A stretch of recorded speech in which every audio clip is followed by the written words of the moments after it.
Hello बच्चों, जैसा कि मैंने आपको कहा था कि अगले वीडियो में हम क्या करेंगे, numerical. So here there are some numericals for you on the last topics we already did in the last previous classes. Okay, so let us start. The question is, a cylindrical wire is stretched to increase its length by 10%. मतलब हमने एक cylindrical wire लिया, उसको खींचा है जिससे कि उसकी लेंथ कितनी बढ़ गई, 10%. Calculate percentage increase in the resistance.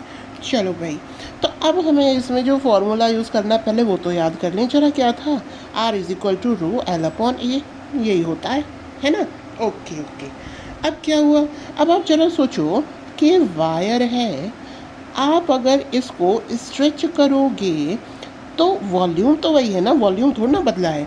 तो लेंथ बढ़ाने से एरिया थोड़ा सा कम हो जाएगा, डिक्रीज होगा, है ना. चलो, अब मान लो कि लेंथ कितनी बड़ी है, 10%. So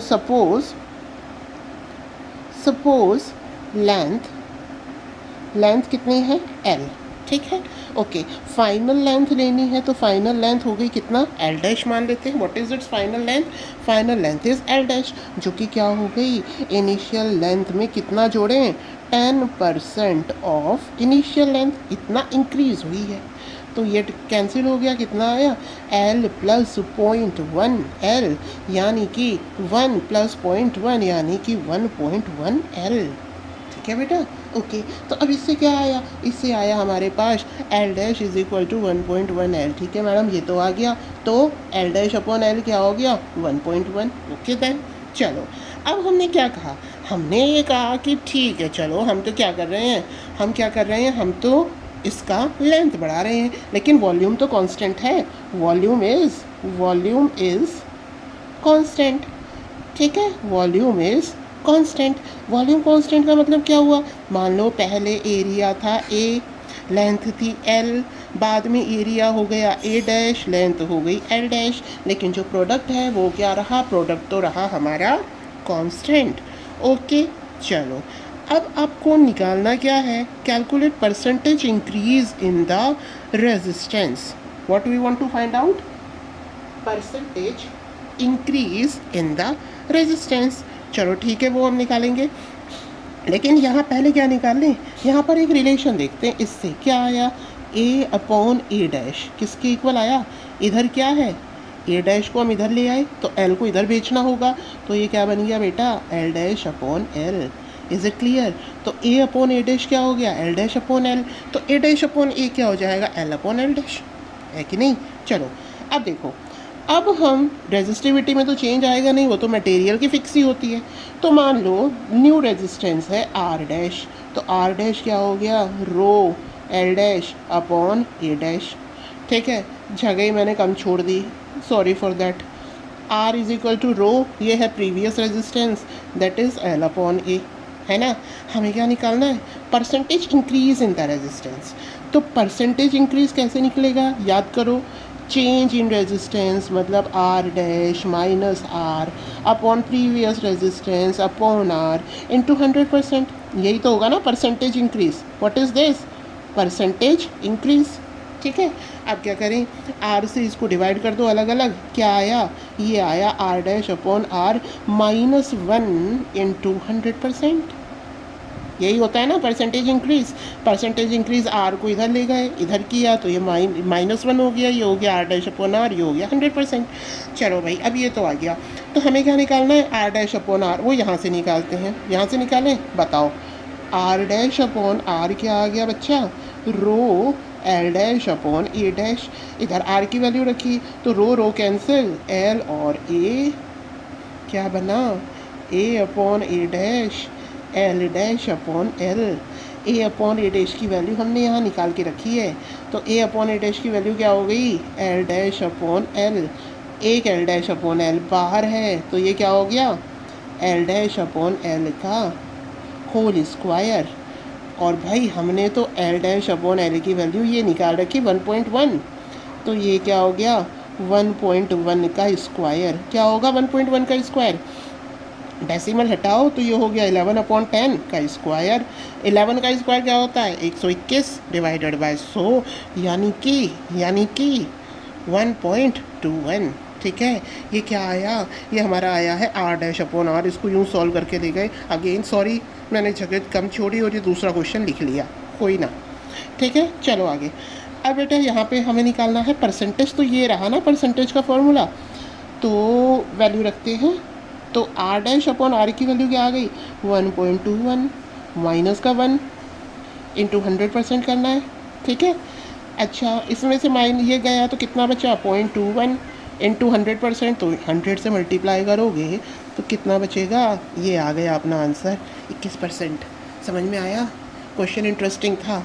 okay okay, now next question देखते हैं। चलो, a wire of 10 ohm resistance is stressed to thrice it original length. बिल्कुल ऐसा सही है। What will be the new resistivity, the new resistance. चलो बेटा, तो ये कह रहे हैं कि वायर का इस बार हमें रेजिस्टेंस दे दिया है 10 ओम। कितना है, 10 ओम। इसको 3 टाइम खींच गया, मतलब कि जो फाइनल लेंथ है वो इनिशियल लेंथ की कितनी हो गई, 3L। फिर वही बात, लेंथ को स्ट्रेच करोगे तो एरिया थोड़ा श्रिंक होगा। कहने का मतलब ये है कि जो वॉल्यूम है वो कांस्टेंट रहेगा। तो initial volume AL, final volume A dash L dash. Okay, चलो, तो इससे क्या आया, इससे आया हमारे पास madam ji that is A, क्या, A upon A dash is equal to L dash upon L। A dash को नीचे, L को इधर। चलो भाई, हमने तो यहाँ देखा है कि L dash is equal to 3L है, तो L को अगर हम L डैश के नीचे ले जाएं तो क्या बचा, 3 बचा। सही है, तो A अपॉन A डैश तो आ गया 3, और L डैश अपॉन L भी क्या आ गया, 3। A upon A dash is 3 and L dash upon L is 3।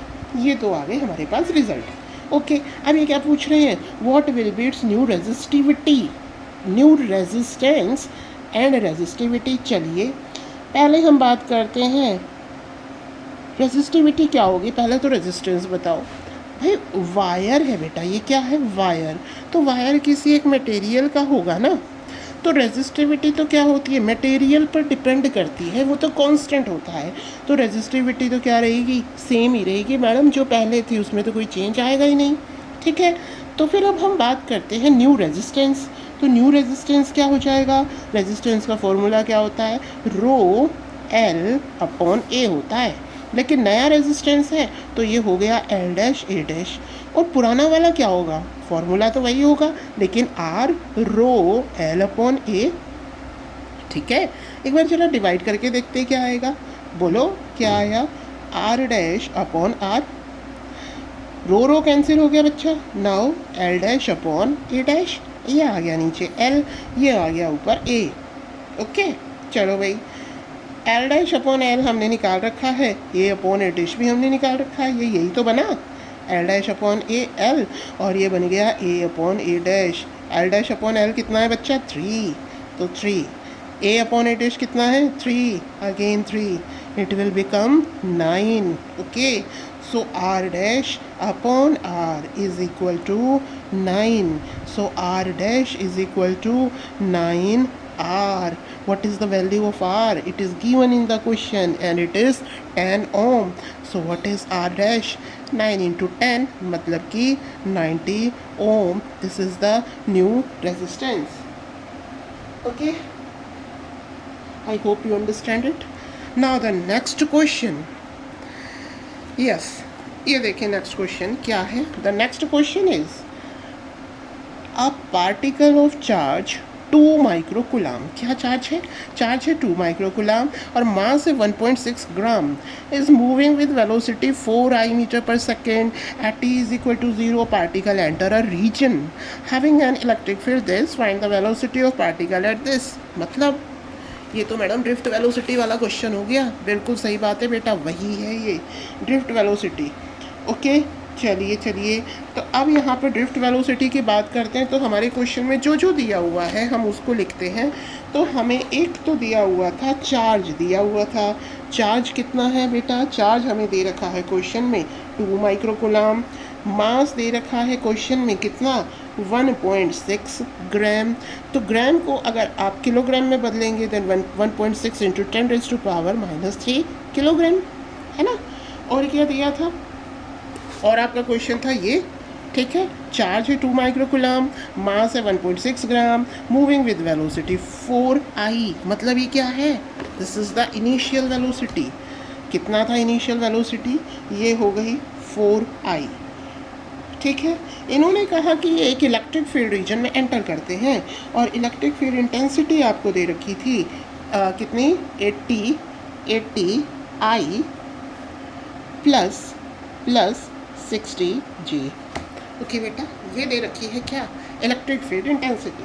Okay, अब आपसे पूछा था कि t इज इक्वल टू 0 पर वेलोसिटी ये है और ये इलेक्ट्रिक फील्ड रीजन में एंटर किया है। अब आगे ये पूछ रहे हैं कि भाई t is equal to 5 second, क्या t is equal to 5 second पर, ठीक है, इसकी वेलोसिटी क्या होगी बताओ। तो जाहिर सी बात है, कौन सा क्वेश्चन यहाँ पर लगेगा, यहाँ पर लगेगा v is equal to u plus 80 वाला। आई बात समझ में, कौन सा लगेगा बच्चा, u प्लस 80 वाला। ओके देन, बात करी है चार्ज की। यहाँ पर क्वेश्चन में ये देखना, चार्ज लिखा है, पार्टिकल ऑफ चार्ज, यहाँ इलेक्ट्रॉन की बात नहीं करी है, ठीक है। आई बात समझ में। तो इसका मतलब क्या हुआ कि जो भी चार्ज है उस चार्ज पर इलेक्ट्रिक फील्ड के कारण फोर्स क्या हो गया, क्यू ही हो गया मैडम। ओके, और यही फोर्स किसके इक्वल होता है, एम ए के इक्वल होता है। तो यहाँ पर एक्सक्लेरेशन क्या आ गया, Q E upon M. Okay, now put this here, so the V will become U plus Q E upon M. यहाँ पर Q को इलेक्ट्रॉन नहीं बताया है, इस वजह से हमने इसको Q लिखा। टाइम हमें दे रखा है 5 सेकंड पर, तो ये हमने यहाँ पर 5 लिख देंगे। इसको वैल्यूज़ पुट करते हैं बेटा, वेलोसिटी निकालनी है। U कितना दे रखा है, U अपना था कितना, ये था 4i, so this will become 4i। Okay, plus Q is 2 microcoulomb, तो 2 माइक्रोकुलम को हमें कुलम में चेंज करना है, तो what will it will be 10⁻⁻⁶ ई, और साथ में ये 5 भी तो है मल्टीप्लाई। ओके, और नीचे क्या आएगा, मास, ये रही वैल्यू मास की 1.6 इंटू 10⁻⁻3। ऐसा यूनिट सिस्टम में बदल लिया ना, है ना। ओके देन, ई की वैल्यू क्या है, ई की वैल्यू है 80i plus 60j। Okay, now it will become 4i। Okay, देखो ये है आपका 1.6 और 10⁻⁻3, इसको हम करेंगे सॉल्व। ये 2 से कैंसिल हो जाएगा, 2 8 16, तो बेटा नीचे आएगा, ऊपर आया क्या, ये 10⁻⁻3 है, ये ऊपर गया तो +3 बन जाएगा, तो ये ऊपर बना 10⁻⁻3 और नीचे बन गया 8, डिवाइड किया था ना। Okay, now it is 80i plus 60j।